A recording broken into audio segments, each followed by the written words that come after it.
Matt Garono of Creative Solutions. Thanks for being here. Glad to be here. Thank you. Absolutely. So tell us a little bit about what you do. Certainly. So Creative Solutions. If you look at the logo, the CRE of Creative is capitalized for commercial real estate. Okay, I didn't know that. I saw that though, yeah. Yeah, so we're a commercial real estate company. It's a partner and I, Brad Shapiro. He has a real estate investment company. He's been buying property and raises money from investors. And his job is to take a property, add value to it, get it cash flowing, give those investors a return on their money. As simple as that. He's been operating in Maryland? Correct. Gotcha. Been operating Baltimore Metro. He's done Harford County transactions before. Okay. Been doing it for about 12 years. My background is brokerage. And you're from up here? I am from up here. Yeah. Correct, yeah. So what is brokerage? Tell me about that. Sure. So brokerage is representing tenants who need to lease space, buyers, sellers of commercial real estate. Got you. So he's with the investors and you're with the consumers of the space? Correct. The brokers. So Creative Solutions, what makes it creative, I guess you could say? Well, that's a good question. Our goal is to redefine the relationship between a landlord and a tenant. Okay. So we combine Brad's background of investments, my background of brokerage, to create a new concept where we help business owners share in the ownership of the real estate where they operate their business. Opposed to them just renting. Correct. So what would be an example, like a structure? A good example would be, let's say, an office user. Okay. For 6,000 square feet. They've been running their business for a while. They've been paying a lease. They want to buy. They're not sure that they can buy. If it's $1 million building, can they come up with hundreds of thousands of dollars for the down payment? Okay. How do they do the financing, the due diligence, etc.? We're that real estate partner that can take care of all those things. And what we would do is $1 million building, get a loan for 70%, $700,000. You need $300,000 Down payment. Okay.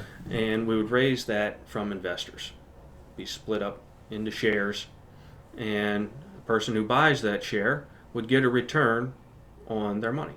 Okay, and that business owner in this scenario is invited to buy one of those shares, or as many as they like. They can, but they don't necessarily have to. They don't have to. Correct. Now let's say they don't have the down payment money. They don't have 50, 100 grand. Yeah. Then so what? In the event that they don't have it, a ownership structure in a deal like that is either between 60 and 70% of the ownership is in the investment group. Okay. The group who invests. Okay. Brad and I would be considered the sponsors of that deal, and our ownership is 30 to 40%.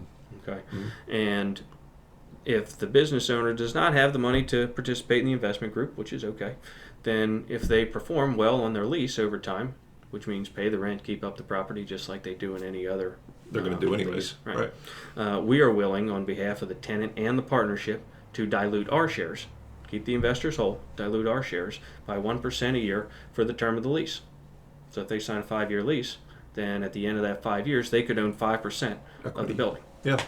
So it seems like you have found a way to kind of cut down on the barrier of entry for a business owner. Correct. To actually own the property. To own the property, because we're in a sharing economy now. We're sharing Ubers with cars, we're sharing Airbnbs, we're sharing scooters and bikes, and commercial real estate is always late to the party.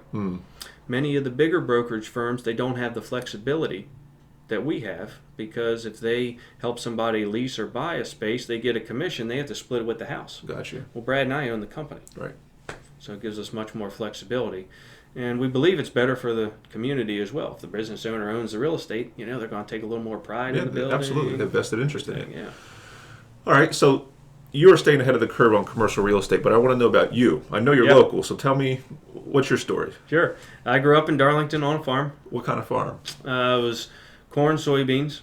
My father ran 3 farms at the time and was partner in the New Holland dealership when I was a little kid in Churchville. Then he got into residential real estate, and as that business grew, time for farming went down. Gotcha. So in the late 90s, we started leasing the farm out to local farmers.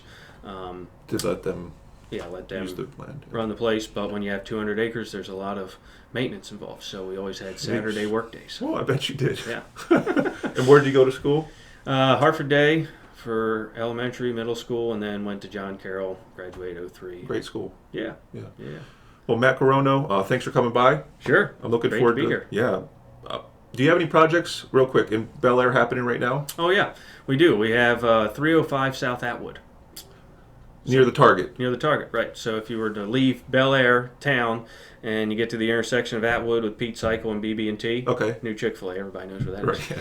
You make a left onto Atwood and you go down. Second building on your left between the karate shop and Harford Cleaners. It's a white building. It's vacant right now. Okay. When did you go buy it? Early May is when we closed. Okay. And are you looking for a tenant We are. or a potential partner? Yeah, we bought it vacant. So, Okay. we're trying to lease it up. It's 5,000 square feet above grade, 5,000 square foot basement, over 20 parking spaces, has a nice loading dock on the side. We'd love to get a retail manufacturing type business on the top. Of course, they could take the whole building if they wanted to, but if they don't, it's great storage in the basement for a contractor who wants good signage on a busy road. Right, it's a busy road. Okay. Yeah. Well, keep us in the loop, and thanks, Matt. Thanks sure for coming. Thanks for having me.